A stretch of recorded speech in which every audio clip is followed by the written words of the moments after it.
வணக்கம். என் குருநாதர் எழுத்து சித்தர் பாலகுமார சாரை மனதார வணங்கிவிட்டு உங்களுடன் பேச தொடங்குகிறேன். மௌன கீதங்கள் கே பாக்யராஜ் சாருடைய ஒரு படம்.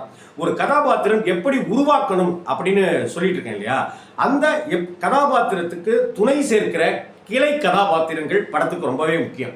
ஒரு கதாபாத்திரம் இருக்குதுனாக்க அதை சுற்றி சில கதாபாத்திரங்கள் இருக்குது அப்படின்னா அந்த கதாபாத்திரங்கள் ஹீரோ ஹீரோயின் இந்த தன்மைகளை பேஸ் பண்ணி இருந்துச்சுனாக்க இந்த படம் இன்னும் ஒரு தாக்கத்தை நமக்குள்ளார ஏற்படுத்தும். ஒன்று, மௌனகீதங்கள் படத்தில் காதலித்து திருமணம் செய்து கொண்ட பாக்யராஜ் சரிதா, அந்த பாக்யராஜ் சரிதாவுக்கு ஏற்படுகிற ஒரு சின்ன விரிசல், அதை பாக்யராஜே சொல்லியிருப்பாருங்கிறதா இதில் ப்ளஸ் பாயிண்ட்டு. இந்த படம் பார்க்கும்போது பாக்யராஜ் பொண்டாட்டியை விட்டுட்டு இன்னொருத்திக்கிட்ட போயிட்டாரையா அப்படின்னு பாக்யராஜ் மேலே நமக்கு கோபமே வராது. அவன் தான் என்னை மன்னிச்சிரு சுகுணா, நான் தப்பு பண்ணிட்டேன் சுகுணான்னு சொல்லிட்டால, அப்புறம் ஏன் இப்படி கோச்சிக்கிற நீனே அப்படின்னு சரிதாவை பார்த்து ஒவ்வொரு பெண்களும் கோபத்தோடு கேட்டுக்கிட்டது தான் இந்த படத்தினுடைய வெற்றிக்கு காரணம். சரி, இதை தாண்டியும் ஒரு முரட்டு பிடிவாதத்தோடைய பாக்யராஜை ஏற்றுக்கொள்ளாமலே இருக்கிற அந்த சரிதாவோட கேரக்டர். சரி, இந்த இடத்துல தான் பாக்யராஜ் அப்படிங்கிற திரைக்கதை மன்னன் தன்னுடைய ஸ்கிரிப்டுக்குள்ளார கேரக்டர்களை கொண்டு வருவார். என்ன அப்படின்னாக்க 3 ஜோடிகளை அந்த படத்தில் கொண்டு வந்திருப்பார், 3 குடும்பத்தை கொண்டு வந்திருப்பார். இதை நீங்கள் எத்தனை பேர் கவனிச்சிங்கன்னு தெரில, இல்லை அசால்ட்டாக விட்டுட்டீங்களாங்கன்னு தெரில, இல்லை என்னை போல ஆமாம் ஆமாம் அப்படின்னு நீங்களும் கவனிச்சிருந்தீங்கன்னாக்க சூப்பர், உங்களுக்கு சபாஷ். சரி, ஒரு கதாபாத்திரம் சரிதா பாக்யராஜ் எல்லாரும் ஒரே ஆஃபீஸில் வேலை பார்ப்பாங்க. பாக்யராஜ் சார் மேலதிகாரி. அங்கே ஒரு வெளியில் வரும்போது சரிதா வெளியில் வரும்போது ஒரு மாமி 2-3 குழந்தைங்களோட இருப்பாங்க. என்ன மாமி அப்படின்னாக்க, மாமா வர சொல்லிட்டீங்களா, நான் கூப்பிடணுமா அப்படின்னா, இல்லை கூப்பிடலாம் வேணாம்ப்பா அப்படின்னு சொல்லுவாங்க. ஏமா அப்புறம் நிற்கிறீங்க? நான் இல்லைப்பா, இன்னைக்கு மாதம் சம்பள தேதி இன்னைக்கு, அதனால் அந்த ஐயர் சம்பளத்தை கொடுத்தாதான்ப்பா நான் மளிகை சாமானுக்கு தர முடியும், பாலுக்கு தர முடியும், அரிசி வாங்க முடியும், பருப்பு வாங்க முடியும், இந்த குழந்தைகளெல்லாம் பட்னியாகவே இருக்குதுங்க, இந்த ஆளு குடி ரேஸு அப்படின்னு சொல்லிட்டு போயிட்டாரு, பணத்தையே தரமாட்டேங்கிறாரு அப்படின்னு சொல்லுவாங்க.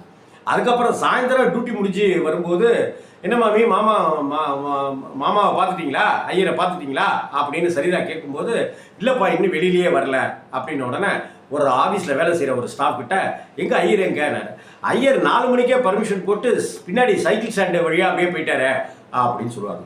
படுபாவி இந்த மாதிரி தாம்மா காசை கொடுக்கறதே இல்லைம்மா, இவன் நான் என்ன பண்ண போகிறேன்னு தெரியலையே, இந்த மாதமும் எனக்கு வயிற்றுல அடிச்சிட்டானே படுபாவி அப்படின்னு சொல்லிட்டு போவாங்க. டக்குன்னு ஒரு ஃப்ளாஷ்பேக் வரும். ஒரு சம்பளத்தில் ஒரு 25 ரூபா குறைஞ்சிருக்கு அப்படின்னு சொல்லிட்டு பாக்யராஜும் சரிதாவும் சண்டை போட்டுக்குவாங்க. கடைசியில் பார்த்தா சரிதாவுக்கு பாலச்சந்தர் சார் படம்னா பிடிக்கும், அந்த டிக்கெட்டை வாங்கி ஒரு சர்ப்ரைஸ் கொடுக்கலாம் அப்படின்னு சொல்லிட்டு டிக்கெட்டை வாங்கிட்டு வந்திருப்பாரு. ஆனால் 25 ரூபா எப்படி குறைஞ்சிது, 25 ரூபாயை ஏன் செலவு பண்ண, என்ன செலவு பண்ணினேன்னு ஒரு பெரிய பிரச்சனை வரும். இதை அதோட கம்பேர் பண்ணி பார்த்துக்குவாங்க. அதே போல் 2வது குடும்பம், அந்த 2வது குடும்பத்தில் வீட்டில் கூட சரிதா கூட வேலை பார்க்குற ஒரு பொண்ணு வீட்டுக்கு வாங்கன்னு சொல்லிகிட்டே இருப்பாப்புல. அப்படிப்பட்ட ஒரு சமயத்தில் ஒரு நாள் அந்த பெண்மணியினுடைய வீட்டுக்கு சரிதாவும் சரிதா கூட வேலை பார்க்குற இன்னொரு பெண்மணியும் அவங்க வீட்டுக்கு போவாங்க.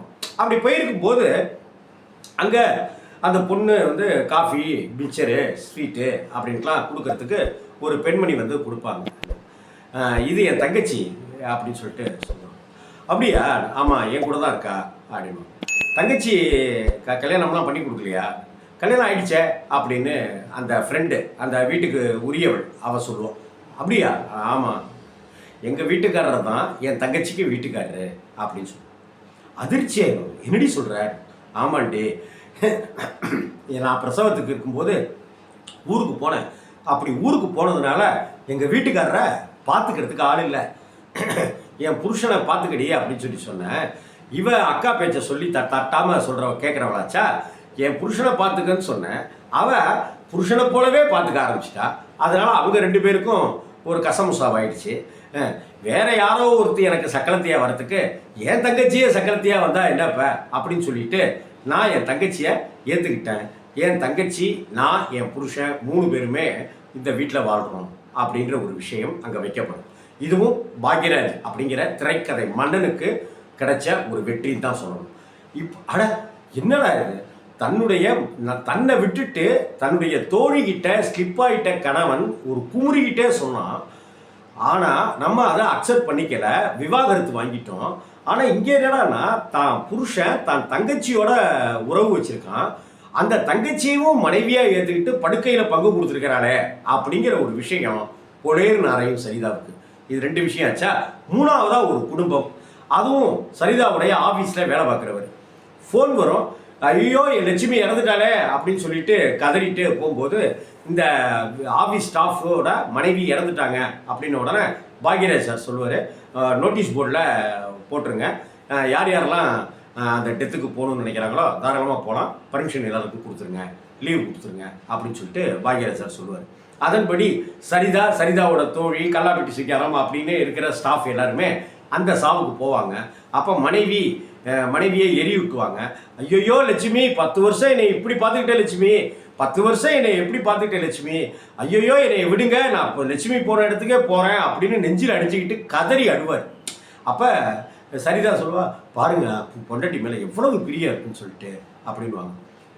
ஒரு மாதம் கழித்து அந்த கேரக்டர், மனைவியை பறிகொடுத்த கேரக்டர், லட்சுமி போயிட்டே லட்சுமி அப்படின்னு கதறினார் இல்லையா அந்த கணவர், அவர் லட்சுமி என்னை விட்டுருங்க, நான் லட்சுமி போன இடத்துக்கே போகிறேன்னு அந்த சிதையில் விழறதுக்கு போனார் இல்லையா, அந்த கேரக்டர், எனக்கு கல்யாணம் எல்லாரும் அவசியம் வந்துருங்க அப்படின்னு சொல்லுவாங்க.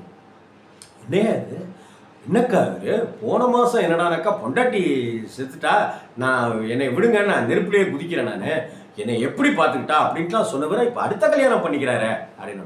10 வருஷம் என்னை எப்படி பார்த்துக்கிட்டாருன்னு சொன்னார், பொண்டாட்டி மேலே அன்பாக இருக்கிறாரு அப்படின்னு அர்த்தம். வெறும் படுக்கையை மட்டுமே அவர் யோசிச்சிருக்காரு, செக்ஸு மட்டும்தான் வாழ்க்கைன்னு அவர் நினச்சிருக்காரு. அதனால தான் அவள் போன இடத்துக்கு இன்னொருத்தியாக அவர் கூட்டிகிட்டு வந்துட்டாரு. கொஞ்சம் யோசிப்பார். தன்னை